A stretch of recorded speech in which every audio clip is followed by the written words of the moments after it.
नमस्कार, मैं हूं अंशु कुमार और आप मुझे देख रहे हैं प्राइम लाइव पर। इन दिनों ईडी और मनी लॉन्ड्रिंग की बात काफ़ी तेज हो गई है, तो इस समय लोगों के मन में ईडी और मनी लॉन्ड्रिंग को लेकर काफ़ी सवाल मन में उठ रहे हैं कि आखिर क्या होती है ईडी और इसका क्या काम है।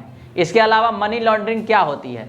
आज की इस वीडियो में मैं आपके सामने इन सवालों का जवाब बहुत ही सरल शब्दों में देने का प्रयास करूँगा। चलिए सबसे पहले शुरुआत करते हैं कि ईडी क्या होती है और यह कैसे काम करती है।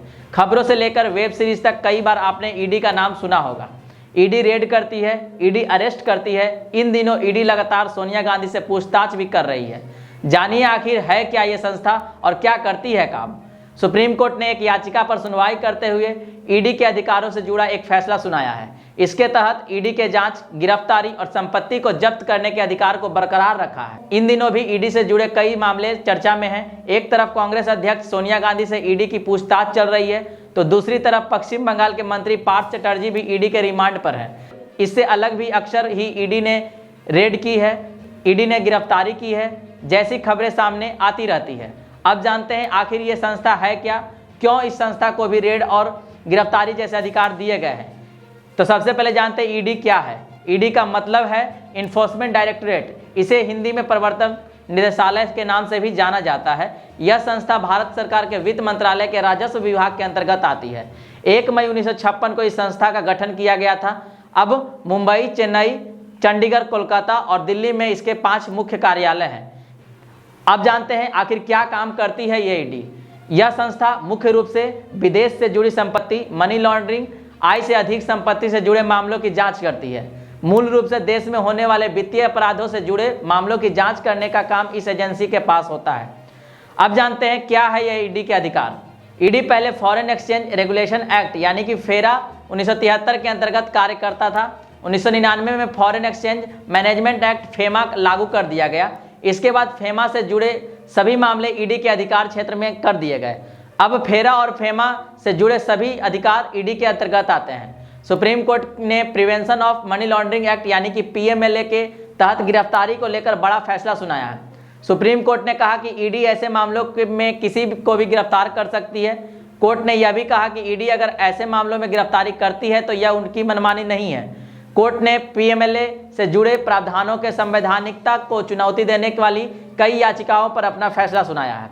ईडी को रेड, जब्ती और गिरफ्तारी का हक। सुप्रीम कोर्ट ने कहा कि ईडी को सिर्फ गिरफ्तारी का कारण बताना पर्याप्त है। इसके लिए आरोपी को वारंट की कॉपी देना भी जरूरी नहीं है।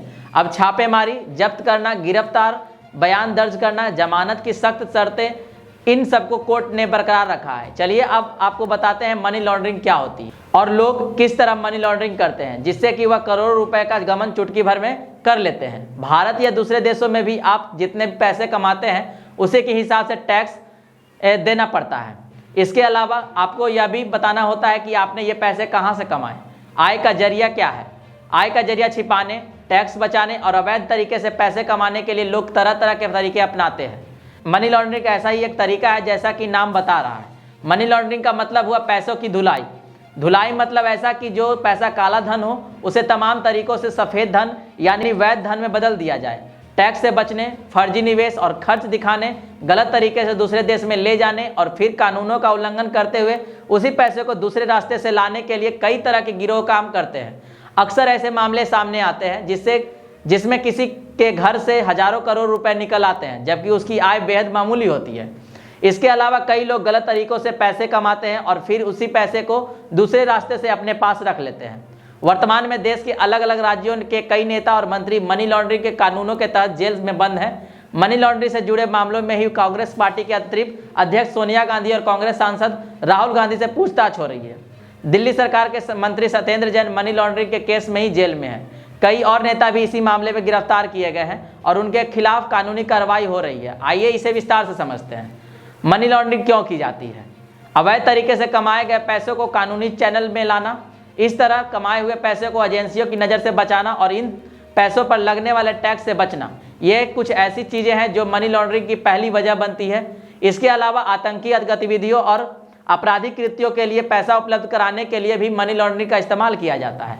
कई ऐसी गतिविधियां भी हैं जो पूरी तरह से गैर कानूनी हैं। इन कामों के लिए इस्तेमाल होने वाले पैसे को भी मनी लॉन्ड्रिंग के जरिए ही चैनल में लाया जाता है जिससे पैसे उपलब्ध कराने वाले का नाम सामने ना आए।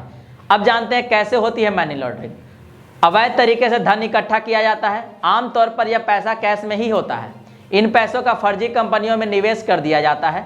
मनी लॉन्ड्रिंग कराने वाले एजेंट अलग अलग सेल कंपनियां बनाकर रखते हैं जिनमें पैसे डाले जा सके।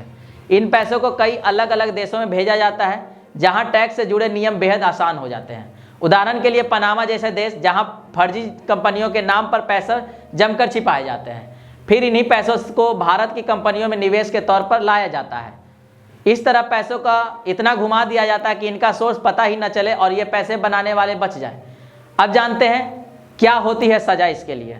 मनी लॉन्ड्रिंग के कानूनों के तहत दोषी पाए जाने पर दोषी के ये पैसे जब्त किए जा सकते हैं। इन पैसों से बनाई गई संपत्ति कुर्क की जा सकती है और उन पर भारत सरकार कब्जा कर सकती है। इसके अलावा मनी लॉन्ड्रिंग और हेरफेर में शामिल व्यक्ति को, दोषी व्यक्ति को सजा भी हो सकती है। आज के वीडियो में बस इतना ही। आशा करते हैं कि यह दोनों बात आपके समझ में आ गई होगी।